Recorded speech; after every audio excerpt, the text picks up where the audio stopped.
Angulimala, từ sát đạo đến thánh đạo. Kẻ sát nhân hàng loạt. Trong kinh điển đạo Phật, Angulimala là một trong những nhân vật được biết đến nhiều nhất do sự chuyển hóa kỳ diệu từ một tướng cướp hung bạo giết người hàng loạt trở thành một bậc A-la-hán đầy lòng từ bi. Các sản phụ thời ấy thường tôn kính ngài Angulimala như một vị thánh bảo vệ với bài kệ chúc phúc, có năng lực hộ trì mạnh mẽ để được mẹ tròn con vuông. Đức Thế Tôn thường xuyên khuyên các đệ tử không nên xét người qua hình tướng hay hành vi bên ngoài. Chỉ có trí tuệ của một vị Phật mới thấu rõ được căn cơ ẩn tàng của mỗi chúng sanh với sự chính xác, hoàn hảo. Như trường hợp Angulimala, Đức Thế Tôn đã thấy được tiềm năng giải thoát ngay trong kiếp này. Không chỉ giải thoát khỏi vòng tái sanh vào các cõi thấp mà còn khỏi tất cả đau khổ trong vòng luân hồi vô tận. Chúng ta cũng gặp nhiều trường hợp tương tự trong đạo Công giáo, như tên trộm trên thánh giá của Golgotha, người mà chính Đức Chúa Giêsu hứa là sẽ được lên thiên đàng cùng một ngày với Chúa, hay như tên cầm đầu một đảng cướp đã được Thánh Francis ở Assisi hoán cải thành một tu sĩ. Những ai sống thiên về đức tin tôn giáo thường động tâm trước những trường hợp chuyển hóa như vậy. Nhưng những ai nghi ngờ và đặt câu hỏi làm sao có được sự cải tạo quy chánh phi thường như vậy, cuộc đời của Angulimala có thể là câu trả lời cho thắc mắc này. Vào thời Đức Phật, có một vị Bà La Môn tên Thakkawa Gatha, rất thông thạo, thông thái, giữ chức quốc sư trong triều vua Pasenadi xứ Kosala. Vào một đêm, bà vợ ông thuộc dòng họ Mantani hạ sanh một đứa con trai. Ông bấm số tử vi và thấy đứa bé sanh ra dưới ngôi sao tướng cướp. Có nghĩa là có khuynh hướng bẩm sanh sống một cuộc đời bạo ác và tội lỗi. Thật là bất ngờ và kinh hoàng cho người cha trước viễn ảnh xấu xa đáng sợ ấy. Sáng hôm sau, như mọi ngày, vị quốc sư Bà La Môn vào hoàng cung và hỏi thăm đức vua đêm qua có được an giấc không? Làm sao trẫm có thể ngủ yên được? Vua trả lời. Trẫm thức giấc giữa đêm và thấy các vũ khí để sẵn trên chân giường bỗng sáng rực bất thường. Thế nên trẫm rất sợ hãi và không ngủ được. Có phải đó là điềm báo nguy cơ cho vương quốc Kosala cho trẫm hay không? Tâu đại vương, xin đừng lo sợ. Quốc sư trả lời. Điềm lạ này đã xảy ra khắp kinh thành Kosala và không liên quan đến đại vương. Đêm qua, vợ hạ thần sanh một bé trai, nhưng bất hạnh thai thì theo chiêm tinh, số nó nằm trong cung tướng cướp. Có lẽ vì vậy mà các vũ khí bỗng sáng rực lên. Khanh có biết đứa bé sẽ là một tướng cướp đơn độc hay là một chúa đảng cướp chăng?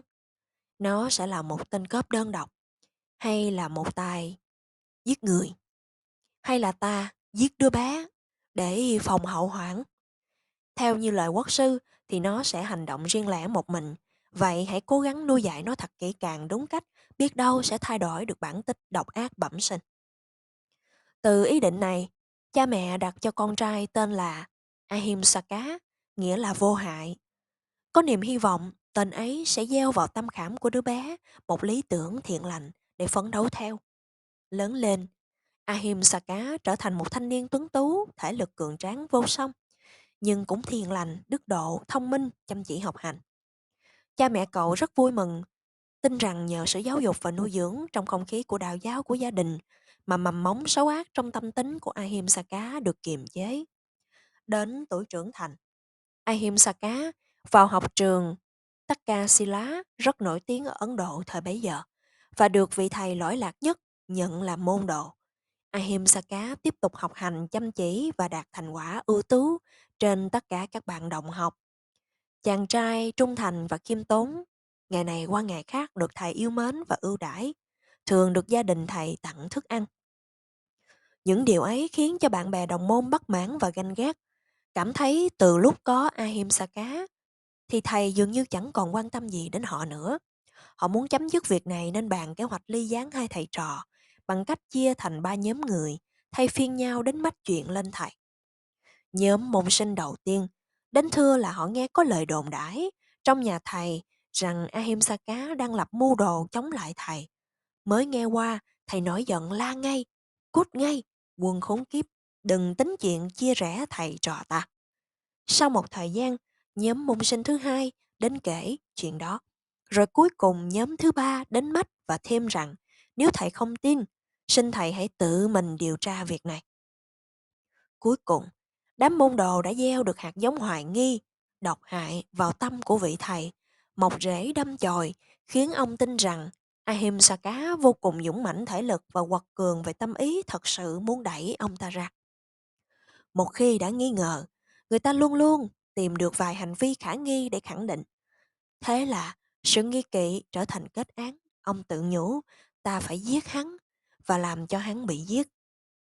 Nhưng rồi ông cân nhắc, không dễ gì giết hại một thanh niên có sức mạnh vô địch như hắn. Hơn nữa, hắn bị giết chết khi đang là học trò của ta, trong nhà của ta thì còn gì là danh tiếng của ta nữa. Và học trò có thể không dám đến với ta nữa. Ta phải nghĩ cách nào để trừng trị và diệt trừ hắn mà không bị liên lụy. Cùng thời gian ấy, Ahimsaka sắp mãn khóa học và chuẩn bị về lại nhà. Vì thầy bảo, này Ahimsaka yêu quý của ta, một môn sinh, khi thành tựu việc học hành có thể có bổn phận dâng lên thầy một món quà để tỏ lòng tôn kính tri ân. Hãy thi hành bổn phận đó.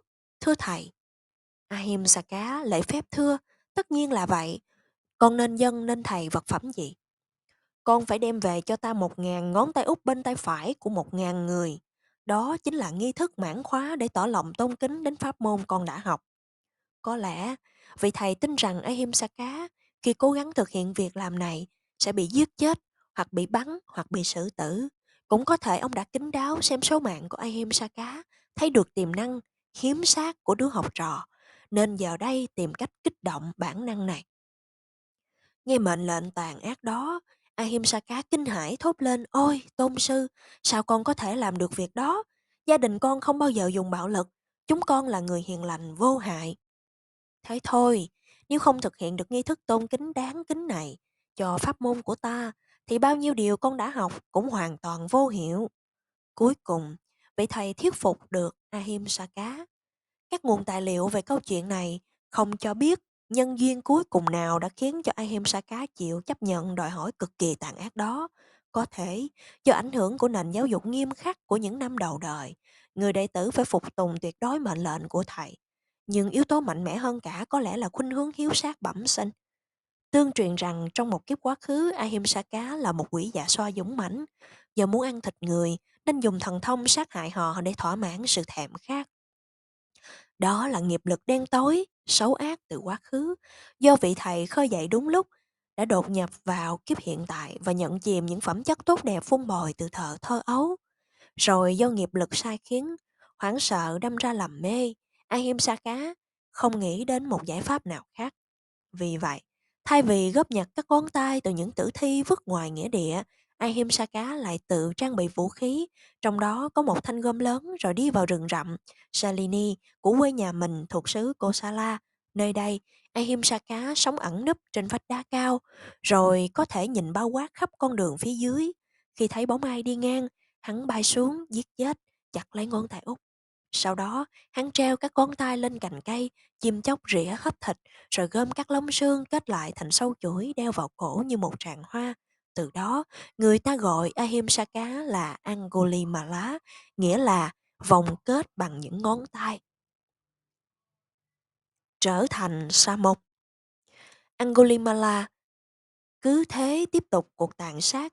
Dân chúng tránh xa khu rừng này và chẳng bao lâu không còn ai dám lai vãng kể cả những người nhặt củi. Do đó, hắn phải tiến vào gần thôn xóm những chỗ ẩn nấp xông ra tấn công người qua lại. Đôi khi về đêm, còn vào tận trong nhà dân để giết người vô tội chỉ để chặt lấy ngón tay. Hết thôn này qua xóm khác, không ai có thể chống cự lại sức mạnh hung hãn của hắn nên rốt cuộc, họ đành bỏ nhà cửa rời làng quê. Họ dựng lều tạm quanh kinh thành, vào hoàng cung than khóc trình tâu lên đức vua về mối thảm họa này. Lúc bấy giờ, vua Basenadi đã đến lúc phải ban hành một biện pháp mạnh mẽ. Ngài truyền cấp tốc, tập trung một đạo quân thiện chiến sẵn sàng nhận lệnh. Hình như không ai biết được tên thật, cũng như dòng tộc của Angulimala. Nhưng người mẹ thì linh cảm đó không ai khác hơn là con trai của mình Ahimsaka, đi học ở Takasila, chưa bao giờ trở lại nhà. Vì vậy, Khi được lệnh vua công bố khắp nơi, bà tin chắc rằng con đã sa vào ác đạo, như tướng số đã tuyên đoán. Bà đến hỏi ý chồng, quốc sư Thanggawa. Tên cướp hung bạo ấy chính là con của chúng ta, Ahimsaka. Nó đang bị quân lính lùng bắt. Ông ơi, xin ông hãy đi tìm con. Khuyên nó hãy cải hóa và mang nó về với gia đình. Nếu không, đức vua sẽ xử tử nó. Nhưng vị Bà La Môn muốn trả lời cứng rắn. Gia đình ta không còn một đứa con như vậy. Hãy để cho đức vua xét xử tùy ý. Tuy nhiên, trái tim người mẹ lúc nào cũng mềm mại và bao la. Thương con, nên bà một mình đi đến khu rừng Angulimala đang ẩn náu. Bà muốn cứu con ra khỏi cái chết bằng cách cảnh tỉnh và nài nỉ con cải tà quy chánh, về với mẹ cha. Lúc này Angulimala đã gom được 999 ngón tay, chỉ còn một ngón tay nữa là đủ số để dâng đến vị thầy. Để làm cho xong việc, Angulimala sẵn sàng đoạt mạng bất cứ ai kể cả mẹ mình. Lúc đó, đang trên đường đến gần, tội giết mẹ là một trong ngũ nghịch đại tội. Sẽ trổ quả ngay trong kiếp sống này chấm dứt và sẽ tái sanh vào địa ngục thấp nhất. Vì không hiểu biết, Angulimala đứng mấp mé bên bờ địa ngục. Năm ấy là năm thứ 20 trên con đường thuyết pháp và hoàn hóa giáo pháp cho chúng sanh của Đức Phật. Trong lúc đang trải lòng bí mẫn quan sát khắp thế gian, Đức Thế Tôn nhận ra được Angulimala với túc mạng minh, khả năng nhớ lại vô lượng kiếp quá khứ của mình. Angulimala không hề xa lạ. Trong nhiều đời kiếp họ từng gặp nhau và Đức Bồ Tát thường chinh phục dũng lực thân của Angulimala bằng dũng lực tâm của mình. Giờ đây, khi nhân duyên đưa hai vị gặp nhau thì Đức Thế Tôn thấy được hiểm họa của các cực ác nghiệp mà Angulimala sắp rơi vào. Ngài không ngần ngại bộ hành 30 dặm để cứu độ Angulimala. Câu chuyện được ghi lại trong Angulimala Suttan rằng những người chăn bò, chăn dê thấy Đức Phật tiến vào con đường này đã ngăn bằng nhiều cách, kể lại những cảnh kinh hoàng sợ hãi do tên sát nhân hung bạo gây ra, lấy ra hết bao nhiêu mạng sống. Mặc cho nhiều lời nói, Đức Thế Tôn vẫn im lặng và tiếp tục đi. Từ chỗ quan sát, đầu tiên Angulimala thấy mẹ mình từ xa đi lại mặc dù nhận ra mẹ. Do tâm tư đang lún sâu vào kích động tàn ác của bạo lực, ông vẫn muốn giết, đấng sinh thành cho thâu đủ 1000 ngón tay. Trong lúc đó, Đức Phật xuất hiện trên đường giữa ông và mẹ. Đức Phật liền đổi ý định là giết vị sa môn thay vì giết mẹ. Nghĩ vậy, Angulimala vớ lấy thanh gươm, khiên, cung, ống tên rồi đuổi theo Đức Phật. Bây giờ Đức Thế Tôn thi triển thần thông khiến Angulimala cố chạy thật nhanh, không thể nào đuổi kịp ngài. Đang thong thả bước từng bước, tên cướp nhủ thầm, thật lạ thường, thật kỳ diệu. Ta đã từng đuổi kịp và giữ được một thớt con voi đang chạy nhanh, nắm bờm một con tức mã đang phi nước súc, hay bắt được một con nai đang phóng như tên bắn. Vậy mà bây giờ, dù đã sải bước hết tốc lực, ta vẫn không thể nào đuổi kịp Sa môn đang từng bước chậm rãi này. Angulimala dừng lại, gọi Đức Thế Tôn. Hãy dừng lại Sa môn, hãy dừng lại Sa môn. Này, Angulimala, Như Lai đã dừng lại rồi, còn ngươi, hãy cũng dừng lại. Tên cướp nghĩ, các đạo sĩ tu theo dòng Thích Ca, nói sự thật, khẳng định sự thật. Thế nhưng Sa môn này đang đi mà lại nói là dừng lại, bảo ta hãy dừng lại. Ta hãy hỏi Sa môn lẽ vì sao. Rồi Angulimala nói với Đức Thế Tôn kệ sao. Sa môn, đang đi sao nói đã dừng. Còn ta, đã dừng lại, nói là chưa. Sa môn, ta hỏi ý nghĩa là gì? Sao người đã dừng, còn ta thì chưa? Và Đức Thế Tôn đáp, Angulimala, Như Lai đã dừng rồi, không còn tổn thương một chúng sanh nào. Còn ngươi không kiềm chế trước sanh mạng. Bởi thế ta đã dừng, còn ngươi chưa. Nghe được những lời trên, tâm can Angulimala cực kỳ chấn động. Dòng tâm linh thánh thiện cao quý từ lâu bị dồn nén bỗng nhiên, đột nhiên, bùng dậy. Phá vỡ cái tàn ác tội lỗi bao nhiêu năm đã ngăn chặn bản chất hiền hòa trong sáng của mình. Ông nhận ra rằng vị sa môn đứng trước mặt không ai khác hơn là đấng giác ngộ và trực giác là Ngài đã tự thân đến đây chỉ để kịp cứu độ mình, kéo mình ra khỏi bờ vực tội lỗi sâu thẳm suýt chút nữa đã sa vào. Xúc động tận đáy lòng, Angulimala quăng bỏ tất cả khí giới, quỳ xuống chân của Đức Bổn Sư, xin được theo Ngài, sống cuộc đời hoàn toàn đổi mới, đoạn trừ các ác pháp. Tại nơi đây và ngay bây giờ. Đức Bổn Sư từ bi vô lượng, bậc thiên nhân sư lúc ấy thốt lên, hãy đến đây, tỳ khưu. Và như thế, Angulimala trở thành tỳ khưu. Mặc dù trong kinh điển truyền thống không thấy ghi Angulimala đã nhận được ấn chứng nào trong đột biến tâm linh này, nhưng có thể suy đoán rằng chính sự hiện diện của bổn sư đã khiến cho Angulimala thấy được trong chớp mắt những oan trái khốn khổ vô cùng tận ông đã vướng mắc trong đời và bao nhiêu khổ đau trầm trọng hơn nữa đang chờ ông khi ác nghiệp trổ quả. Có lẽ Angulimala đã nhận thức được rằng sự vô minh mù quáng của mình đã gây ra bao nhiêu nguy hại cho chính mình và ông thấy rõ cách duy nhất để thoát khỏi hậu quả đen tối, đó là nhổ tận gốc, đưa đến chuỗi tái sanh và khổ đau. Và như thế, Angulimala từ bỏ vòng tục lệ, sinh Đức Thế Tôn, gia nhập tăng chúng, nương tựa Đức Thế Tôn, bậc toàn giác và đi theo thầy sống đời sống sa môn phạm hạnh trong sạch. Không bao lâu sau, Đức Phật cùng một số chư tăng và Angulimala nay là thị giả của Ngài du hành qua nhiều chặng đường để đi đến thành Savatthi, thuộc vùng quê hương của Angulimala. Ở đây, Đức Thế Tôn trú tại tỉnh xá Jetavana. Dân chúng chưa hay biết gì về tên cướp đã xuất gia, nên than phiền với quốc vương rằng do dự quá lâu để xuất đại quân truy tầm và bắt hắn. Nghe vậy, vua Pasenadi đích thân dẫn một đạo binh hùng hậu đến rừng Janalila, nơi Angulimala hằng gieo rắc kinh hoàng. Trên đường đi, đức vua ghé ngang tỉnh xá Jetavana viếng thăm Đức Thế Tôn vừa du hành đến. Nhìn thấy đoàn quân hùng hậu, Đức Phật hỏi vua Pasenadi, phải chăng quốc vương đang có quốc sự khiến cho nhà vua phải chinh thân cầm quân dẹp giặc? Vua trình bày rằng có chiến tranh, lân bang. Không, nhưng ngài đang truy lùng một tên sát nhân khét tiếng bạo tàn tên là Angulimala. Vua nói thêm, nhưng chắc chắn không thể diệt trừ được hắn. Rồi bạch với Đức Thế Tôn hỏi, bệ hạ sẽ đối xử ra sao với Angulimala nếu thấy người ấy cạo râu tóc, đắp y tỳ khưu, xuất gia sống đời không nhà, không còn giết hại chúng sanh, không lấy của không cho, không nói lời dối trá, mỗi ngày chỉ ăn một bữa, sống đời phạm hạnh và hành trì thiện pháp. Bạch Đức Thế Tôn, nếu thấy vậy thì trẫm sẽ đánh lễ, hay đứng dậy, thỉnh sư ấy ngồi, hay dâng cúng tứ sự, và bảo vệ hộ trì đúng theo pháp luật. Nhưng bạch Đức Thế Tôn, làm sao một người vô hạnh tội lỗi, chuyên hành ác pháp như thế, lại có thể biết chế ngự trì giới, sống đời sa môn phạm hạnh? Lúc bấy giờ Đức Phật duỗi cánh tay phải và nói, thưa đại vương, đây chính là Angulimala. Nhà vua lúc đó kinh sợ tột cùng, lòng tóc dựng ngược, mất bình tĩnh hoàn toàn khi nghe đến tên Angulimala. Đức Thế Tôn dịu dàng trấn an đức vua, đừng sợ hãi, thưa đại vương. Không có gì cho đại vương phải sợ hãi đâu.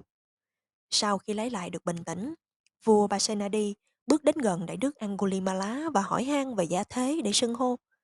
Vì nghĩ rằng thật không phải lẽ nếu một vị sa môn ấy được gọi bằng cái tên gắn liền với vô số hành vi bạo ác trong quá khứ. Khi nghe vị sa môn cho biết tên thuộc dòng thân phụ Ganga và dòng thân họ mẫu Mantani, đức vua vô cùng sửng sốt vì đây chính là con trai của vị quốc sư đương triều. Đồng thời vua cũng nhớ rõ rằng điềm lạ trong đêm khi Angulimala ra đời. Vua Pasenadi vô cùng xúc động và ngưỡng mộ Đức Thế Tôn đã cảm hóa được một tên cướp hung tàn, trở thành vị tỳ khưu hiền hòa trong tăng chúng của ngài. Đức vua bèn xin được cúng dường tứ vật dụng đến cho ngài, Ganga, Mantani Buddha cao quý. Nhưng Angulimala đã sinh, hành trì hạnh đầu đà, ẩn cư trong rừng núi, sống bằng thức ăn khắc thực, mặc y vá từ những mảnh vụn người ta vứt đi và chỉ giữ một bộ tam y, nên từ chối. Tôi đã có rồi, thưa đại vương, tam y đã đầy đủ. Vua Pasenadi hướng về Đức Thế Tôn tán thán màu nhiệm thai bạch Đức Thế Tôn, kỳ diệu thai bạch Đức Thế Tôn. Đã nhiếp phục được một người không thể nhiếp phục, làm cho an tịnh được người không thể an tịnh, làm cho tĩnh mịch một người không thể tĩnh mịch.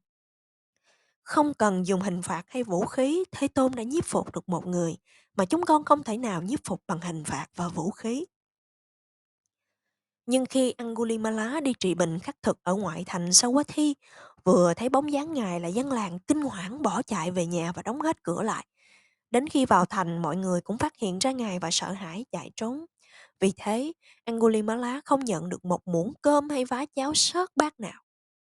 Tạng luật ghi rằng, Một vài người dân khi thấy Angulimala mang bát đi khắc thực bất mãn và tức giận nói rằng tại sao các vị tu hành cao quý bộ tộc Sakya lại cho một tội phạm nổi tiếng tàn ác được gia nhập đoàn thể. Khi nghe các đệ tử Tỳ Khưu thuật lại phản ứng của dân chúng, Đức Phật liền ban hành giới luật như sau. Một tội phạm mang tiếng xấu sẽ không được tăng chúng cho thọ giới xuất gia. Ai cho một tội phạm như vậy được thọ giới thì vị ấy phạm một tội, hành vi sái quấy.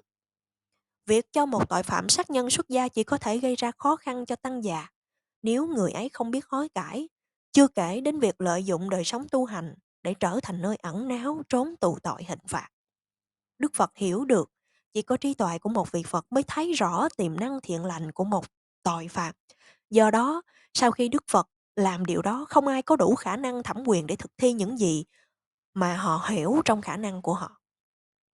Một số người có đức tin trong sạch và bất thối với Thế Tôn đã thay đổi thái độ và cung kính cúng dường thức ăn mỗi khi Angulimala đứng trước nhà họ.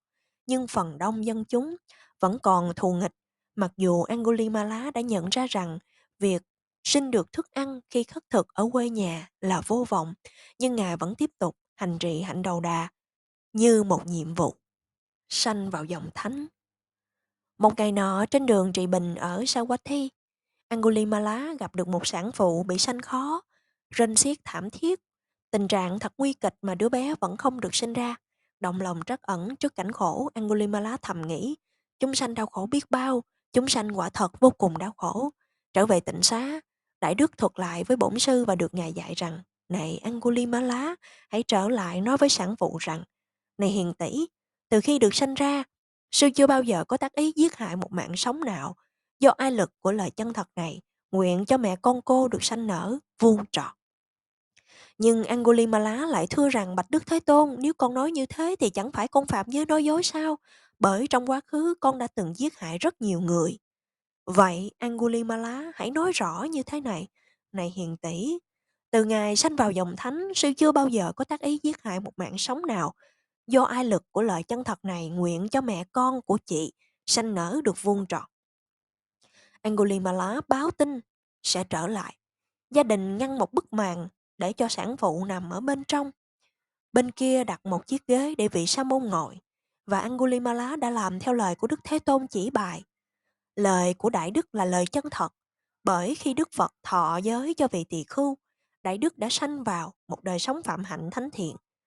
Sự tái sanh của tâm. Một sự chuyển đổi này đã cho Angulimala được năng lực tâm linh, cứu giúp và chữa lành mạnh mẽ hơn cả năng lực thể chất, gây ra đau khổ và giết hại trước kia. Kết quả là do lời nguyện của Đại Đức mà mẹ con thiếu phụ được sanh nở an toàn. Đức Phật thường không cho phép cứu người chết, sống lại, nhưng chữa lành bệnh bằng tâm linh. Ngài biết rằng người được cứu sống lại rồi cũng sẽ chết đi vào một ngày nào đó. Vì vậy, Ngài hết lòng chỉ dạy cho chúng sanh về quả bất tử thật sự. Những phương pháp chứng đạt được quả bất tử giải thoát khỏi sanh tử luân hồi. Nhưng trong trường hợp của Angulimala, tại sao Đức Phật lại ra ngoài thông lệ, cho phép vị đệ tử dùng năng lực, lời chân thật để chữa lành sự đau đớn? Các nhà chú giải ghi lại vài quan điểm của họ về kinh Angulimala. Vài người có thể thắc mắc, tại sao Đức Thế Tôn đã dạy một sa môn làm việc của một y sĩ? Câu trả lời là, Đức Phật không làm việc đó. Hành động dựa trên nguyện lực của sự chân thật không phải là một chức năng y khoa, đó là một hành động làm sau khi quán tưởng phạm hạnh của chính mình. Đức Phật biết rằng Angulimala không có đủ thức ăn khắc thực hàng ngày, bởi vì dân chúng kinh sợ và bỏ chạy khi trông thấy bóng dáng. Để giúp Angulimala, Ngài đã để cho Đại Đức thực hành một hành động xác thực sự chân thật hay lời nói chân thật. Từ đó, dân chúng sẽ nghĩ rằng đã khởi sanh ý nghĩ từ bi, Đại Đức Angulimala từ đây có thể mang lại sự an lành cho mọi người bằng nguyện lực của sự chân thật và họ không còn sợ hãi Ngài nữa. Như thế, Angulimala có thể tiếp tục hạnh nguyện của một vị sa môn. Trước đó, Angulimala không thể trụ tâm vào đề mục hành thiền, mặc dù ngày đêm hết sức tinh cần thiền tập. Con mắt tâm của Đại Đức không bao giờ vắng bặt được hình ảnh khu rừng trước kia đã tàn sát bao nhiêu người. Bên tai lúc nào cũng nghe những lời van xin thảm thiết lại Ngài xin tha mạng con nghèo đói lại đông con cái. Và trong tâm luôn hiện rõ những đôi tay, những đôi chân cuốn quýt khiếp đảm, thấy cái chết gần kề. Khi đối diện với những ký ức đó, bao cơn hối hận ăn năn dại vò cấu xé tâm của ngài Ali Angulimala không thể nào ngồi yên trên tọa cụ. Do đó, Đức Bổn Sư dạy và cho phép Đại Đức thực hiện hành động xác nhận sự chân thật về sự tái sanh vào dòng thánh.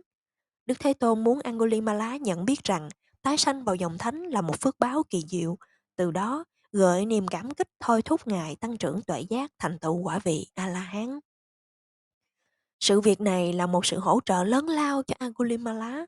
Đại Đức đã bày tỏ lòng tri ân sâu xa lên Bổn Sư bằng cách cúng dường cao thượng nhất có thể đạt được, đó là thành tựu viên mãn việc Thầy đã giao phó cho đệ tử. Không bao lâu sau, sống một mình, thu thúc, chuyên cần, nhiệt tâm, kiên quyết, Đại Đức Angulimala tự thân chứng ngộ được tuệ giác, thành tựu và an trú trong hiện tại cứu cánh phạm hạnh mà các thiện nam tử, vì đó đã xuất gia, từ bỏ gia đình, đời sống không gia đình. Đại Đức biết rằng sanh đã tận, phạm hạnh đã thành, việc phải làm đã làm, từ nay không còn trở lại nữa. Và như vậy, Đại Đức Angulimala trở thành một vị A-la-hán. Cuối cùng thì cái tên đầu tiên của Đại Đức Ahimsaka vô hại đã thực sự thích hợp với phẩm hạnh của Ngài. Sau câu chuyện cứu được người sản phụ do năng lực của lời chân thật, đa số dân thành hoàn toàn tin tưởng vào sự chuyển hóa tâm linh của Ngài và thành kính cúng dường Ngài mỗi khi Ngài khất thực ở Sawathi. Dù vậy, vẫn còn một số người để tâm thù hận vì tên tướng cướp Angulimala ngày nào sát hại thân nhân của họ.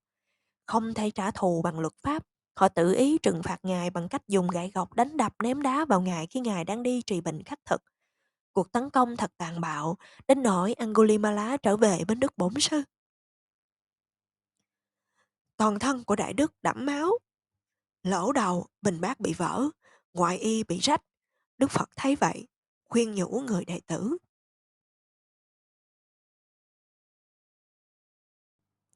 Hãy kham nhẫn, này Bà La Môn. Ở đây có nghĩa là bậc giác ngộ A-la-hán. Hãy kham nhẫn, này Bà La Môn. Con đang gặt hái và trải nghiệm trong hiện tại quả báo của ác nghiệp mà có lẽ con phải chịu đựng, đầy đọa địa ngục nhiều năm, nhiều trăm năm, nhiều ngàn năm. Là một vị A-la-hán, tâm Angulimala luôn vững vàng, không thể bị tổn hại. Tuy nhiên, tấm thân vật chất vẫn phải gánh chịu quả báo bất thiện từ vô lượng kiếp. Ngay cả Đức Phật cũng bị người em họ Dewatatta gây thương tích, và cả hai vị đại trưởng lão không thể tránh khỏi được bạo hành về thể xác. Sariputta bị một quỷ dạ so ác ý đánh trên đầu, và Moggallana phải chịu một cái chết vô cùng thảm khốc. Ngay cả ba vị đại nhất thánh nhân còn không thể tránh khỏi được tổn thương về thân xác, thì làm sao Angulimala trong kiếp hiện tại đã tạo vô số ác nghiệp thoát khỏi được quả dữ cơ chứ? Thế nhưng chỉ có thân xác Angulimala phải chịu những thương tích này, còn tâm đại đức tự tại an nhiên không thể bị tổn hại. Là một vị A-la-hán, Angulimala không còn cần sự an ủi hay khuyến khích. Vì vậy, ta có thể hiểu những lời của Đức Thế Tôn nói với Angulimala như một lời nhắc nhở về nghiệp báo nhân quả mà Đại Đức phải gặt hái và chịu đựng, dù đã giảm thiểu rất nhiều bởi sự chuyển hóa nội tâm. Thi kệ. Không có tài liệu nào ghi về khoảng đời sau của ngài Angulimala ngoài những vần kệ do chính ngài thốt ra trong tập Trưởng lão Tăng kệ. Qua đó, ta biết rằng đời sống ẩn cư trong rừng núi hoang vu, hoang vắng, hang đá, vắng vẻ, rằng nhờ cuối cùng đã có một sự lựa chọn đúng để bước vào con đường chánh pháp mà ngài có được cuộc sống an lạc. Dưới đây là các câu kệ trong Theragatha và đồng thời trong kinh Pháp Cú. Sau khi xuất gia tu hành và chứng đắc, Angulimala nói về những thành quả, quả lành đã thành tựu của mình. Ai trước sống buông lung, sau sống không phóng dật, chói sáng rực đời này, như trăng thoát mây che. Ai dùng các hạnh lành, ngăn chặn các nghiệp ác, chói sáng rực đời này, như trăng thoát mây che. Tỳ khưu tuổi đạo nhỏ, siêng tu giáo pháp Phật, soi sáng thế gian này, như trăng thoát mây che. Khi vào thành khất thực, Angulimala bị người ném đá, dùng gậy gộc đánh vào đầu. Ngài về tỉnh xá với bình bát bị bể và ngoại y rách nát. Đức Phật khuyên rằng, con đang gặt hái trải nghiệm ngay trong hiện tại quả báo các ác nghiệp mà đáng lẽ Con phải chịu đựng đầy đọa ở địa ngục nhiều năm, nhiều trăm năm, nhiều ngàn năm. Rồi Angulimala phát tâm từ bi đối với tất cả chúng sanh mà khuyến tu. Mong kẻ thù nghịch ta được nghe lời chánh pháp, mong kẻ thù nghịch ta thực hành lời Phật dạy, mong kẻ thù nghịch ta thân cận bậc thiện trí, dẫn người đến đạo pháp, mong kẻ thù nghịch ta có lúc được thính pháp. Bậc thiện trí thuyết giảng về các hạnh nhẫn nhục cùng với các hạnh từ bi và hành theo chánh pháp. Rồi chắc chắn vị ấy sẽ không muốn hại tôi, cùng các chúng sanh khác sẽ bảo hộ, hộ trì. Chúng sanh mạnh hay yếu, nguyện vị ấy chứng đạt, quả cao thượng an lành.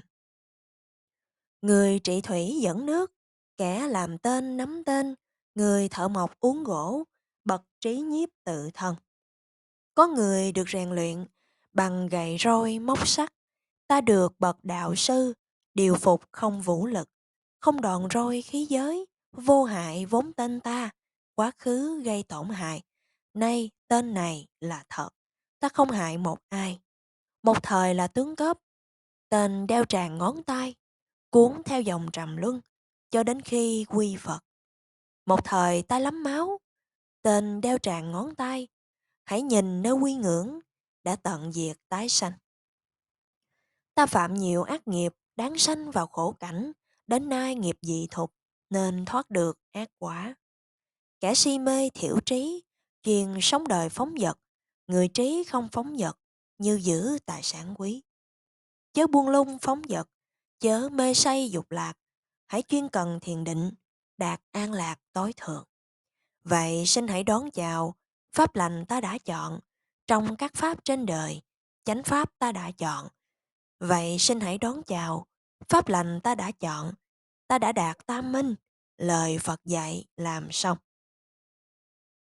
Khi đối diện các ký ức đầy ác pháp, tâm ý Angulimala bị dao động bất an, vì hối hận dày vò nên không thể nào hành thiền viên mãn. Bổn sư dạy Angulimala về việc được sanh vào đời phạm hạnh, thánh thiện như là một phước báo kỳ diệu thôi thúc vị đệ tử tăng trưởng tuệ giác, thành tựu quả vị giải thoát. Angulimala bày tỏ lòng tri ân bổn sư và các chứng đắc cao quý.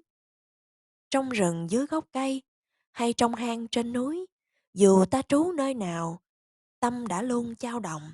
Giờ ngủ thức bình yên và sống trong an lạc, đã thoát lưới ma vương nhờ bổn sư bi mẫn. Trước sanh Bà La Môn, nội ngoại dòng quý tộc, nay ta con Đức Phật, bổn sư đấng Pháp Vương. Đoạn ái ly chấp thủ, luôn thu thúc lục căn, nhổ tận gốc phiền não, tận diệt mọi cấu uế. Ta phụng sự bổn sư, lời Phật dạy làm xong, gánh nặng đã đặt xuống, gốc sanh hữu nhổ sạch,